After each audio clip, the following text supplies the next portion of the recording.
I'm David Griffin. It's the 20th of August 2018. I'm here at Hove, the home of Sussex County Cricket Club, and I'm talking with Chris Adams. Chris. This is now our fifth. It feels like we're going into the test match. We're going into the fifth day. We've talked at length about your career at Derbyshire, and at the risk of embarrassing you, you're one of only 10 players that have scored more than 100 scores of 50 for Derbyshire. You've scored 31 centuries in all cricket. I think that puts you third on the list. You scored 10 limited overs, hundreds. I think only Kim got more than that. You won 2 trophies, and again in a county that's only ever won 4 major trophies, for you to have been on the field when 2 of those were secured is obviously a source of great pride, I'm sure, and achievement. If we just look back at your period with Derbyshire, how do you look at that period from young boy of 1987 through to 97, that decade or so, with the county of your birth? Well, the overriding feeling is one of enormous gratitude, really, to the county for giving me my opportunity, and for those involved, and I include Kim Barnett in that, Phil Russell, Guy Willett, every chairman there. I always will look back and think, without the support I had to get my career off and running, because so many people don't ever make it and don't get the opportunity. It's such a privileged world to live in and exist in. That's the overriding feeling. Of course, there are disappointments and frustrations. Just reeling off those stats, and my immediate thought was, we should imagine the other 11 years were there. Then what would those statistics look like? But that's life. You make your calls, you make decisions in life. I guess at the age I was when I moved from Derbyshire, as I was ready to sort of expand my horizons a little bit. I was, of course, very, very keen to experience leadership and where that might lead me, and then to do that I needed to be in a different environment to the one I was in, and but I will always look back with those. I mean, those 2 trophies were incredibly special. The times there, the friendships, I'm still in regular contact with Johnny Morris, with Pete Bowler, with Tim O'Gorman. Whenever we get together, Frankie Griffiths I see every summer. We've got daughters that play cricket, and I see Dev and Malcolm on the road. It's a very, very, very special thing to have, and I will always hold Derbyshire extremely close to my own heart. And when I look down the results page, there's only really 2 sides. To give you a clue, I mean, I was head of cricket at one club, and I don't even look what they're doing. I was captain here at Sussex for 11 years, and I was a player at Derbyshire, brought onto the staff at the time as the only Derbyshire born and bred player for 11 years there. So I had huge warmth for both counties. If you could have one of your Derbyshire days back, just one to just go back and revisit, which one would it be? Is that too difficult? No, it's a really good question. I think it's difficult. It's really difficult to see beyond a Lord's final. Yeah. They are. I know that the Refuge Assurance was a special win, and but Lords is Lords, and as I said at the start of the interview, you've got your county championship as your number one. Then it's Lords for me. Then your other one day short form, one day formats, and that. So I know it wasn't a particularly good day for me because I didn't get runs, but that's, I guess, is an insight. It never was about me at Derbyshire. People pilloried me for leaving because it was about me. It wasn't. It was because I wanted the team to be as good as it could be, and I felt that we weren't on the same page as how that might happen. So it was the right time to leave. And then I came here to Sussex, and I can only, again, it's very difficult to explain in words, but on that day in 2003, when I was privileged enough to lift the county championship trophy for the first time in this 165 years, it was such a surreal feeling. There were hundreds and thousands of people at the ground. I remember the morning of that day. I tell this story. There was we were doing the slip catching, the ball went through, hit the boundary boards, and I went to pick it up, and there was an immaculately looking lady, senior lady, sat on the benches in tweed, all in tweed. And I'd never seen her before, and she said good morning to me, and I said, oh, good morning. I said, I've never seen you before. I said, what brings you to the ground today? And she said, my dear boy, my grandfather and my father were such huge Sussex supporters and fans that I just know they would want me to be here today. Really? You know, just that for me encapsulates cricket support, you know, and we had it at Derbyshire, you know. In those days, the core support was just brilliant, wasn't it? It was fantastic. We had such a good group of supporters, and when I came here, I was aware very early on that it was very similar here. There was this. Sussex had been looking back through certainly the 70s, 80s, and 90s, I think actually, were not seen as. I mean, Derbyshire was probably more fashionable in terms of.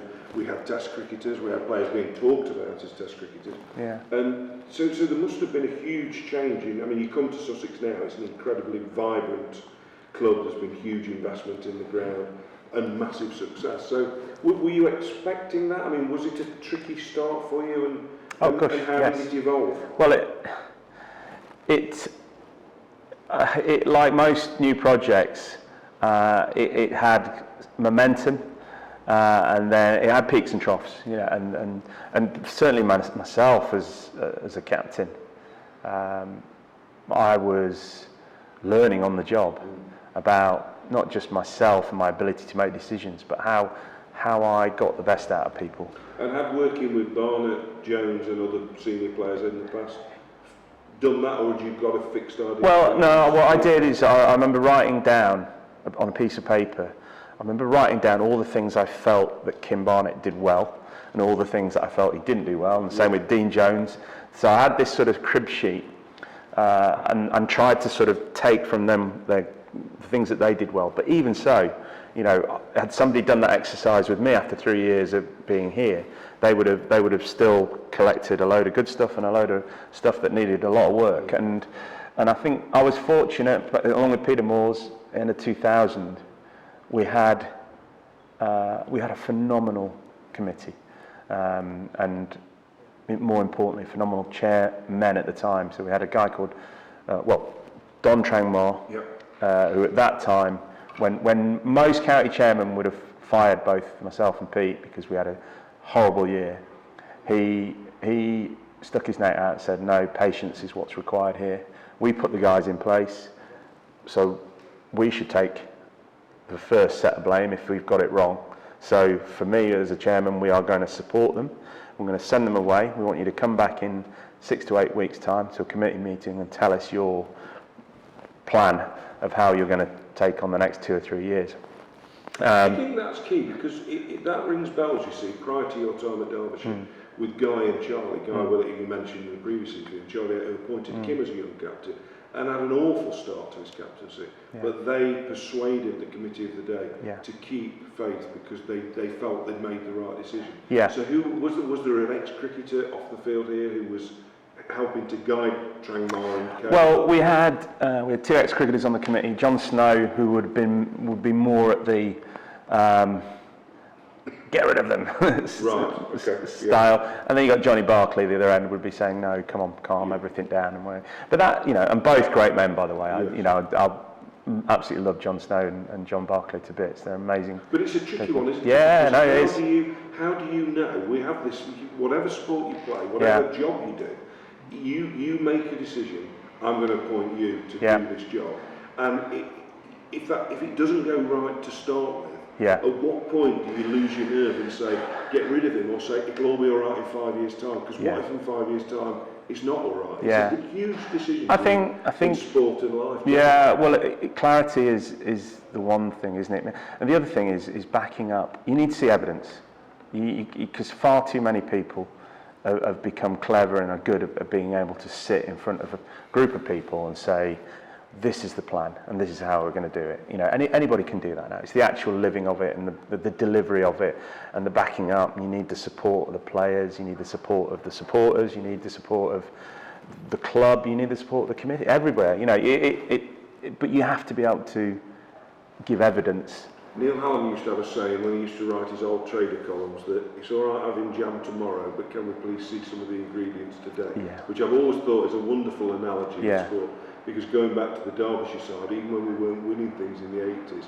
Barnett, young Cricken, there was a young John Morris, you saw what was going when you came in the side, O'Gorman. Exactly. I can actually see where this team is going. So if I think of my own ethos and how that panned out for Derbyshire and that at least there was correlation between what we believed in. Those players you talked about, they all had ambition, they all worked hard, they all brought a lot of energy to the team, and they all gave 100% all the time. And that for me is when we started the project here at Sussex, it was definitely attitude over ability. And if you didn't have the attitude, you were out the door. So there's that old saying: is if you can't change the people, change the people. And that's what happened with Pete Moores. I had a like-minded person, that anybody who couldn't buy into the direction and put the work in that was required, and boy was it a lot of hard work, was gone. Yeah. So you're suggesting that skill and talent, a component part of that is the attitude, not because I spoke to one of our S&C coaches some years ago who worked with the America's Cup team, and I said, what proportion of this level of cricket is skills, the ability to bat and bowl, and what's in the head? And he said, oh, it's 90%.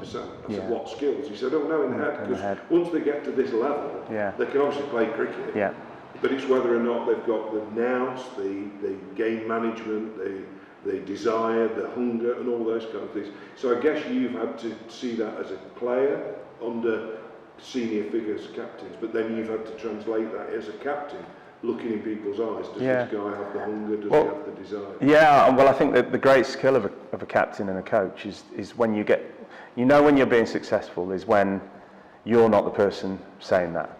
So I prided myself here as captain when somebody like I remember young Matt Pryor standing up in a team meeting. We had a very open, we created, and it took a lot of hard work, very open dressing room where people, even the most junior player, could speak their mind, but the caveat was they couldn't just fire away. They had to have considered what they wanted to say and back it up with. Yes. And I remember Matt Pryor standing up and challenging me as a captain, my decision making, because I said, does everybody, I'm going to make this decision. Do you all support that and believe in it? And I remember him standing up and saying, I don't think we should do that. I think we should do something else.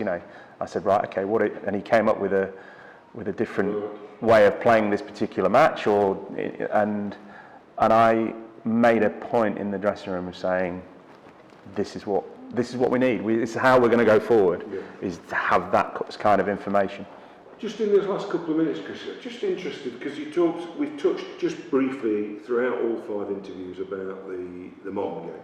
Mm-hmm. Do you think that there has been an overcomplicated, you talked about how Caper came to Derbyshire and he just seaballed hit it. Yeah. And I'm not saying that was how you played the game, but you did play in what seemed to be a very carefree at times, just get on with it. If the ball's down and hit it in the field, you were aggressive and caught things and threw the wickets down. And you kind of think, do you think the game has become overanalyzed, overcomplicated, or is in fact all that analysis of huge benefit?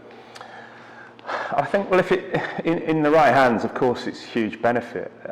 I think where the game's different now to certainly when I started and played throughout most of my career, is that if you think of the 3 formats we play, then if 50 over cricket sits in the middle, then you couldn't be any further away from the skill element of T20 to Test cricket or 4-day cricket and what's required. So I think the players are challenged far, far more nowadays in terms of, and their volume of what they practice now is far more broad and very much more different in terms of skills that they have to practice than what we did. So we were very much more, I was always regarded as an aggressive player, but compared to what these players play now, I was relatively sedentary, but I trained one way, and I was really pleased to read a couple of years ago, because I have my own beliefs.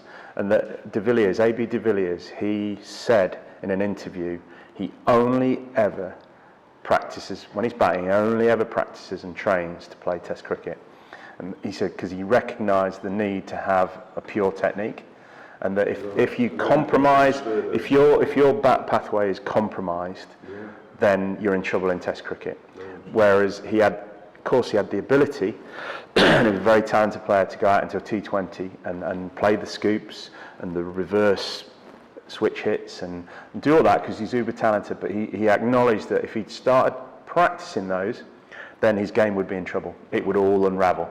So I've always tried to preach that at least for 90-95% of the time, you practice the basic, strong, pure skills of the game.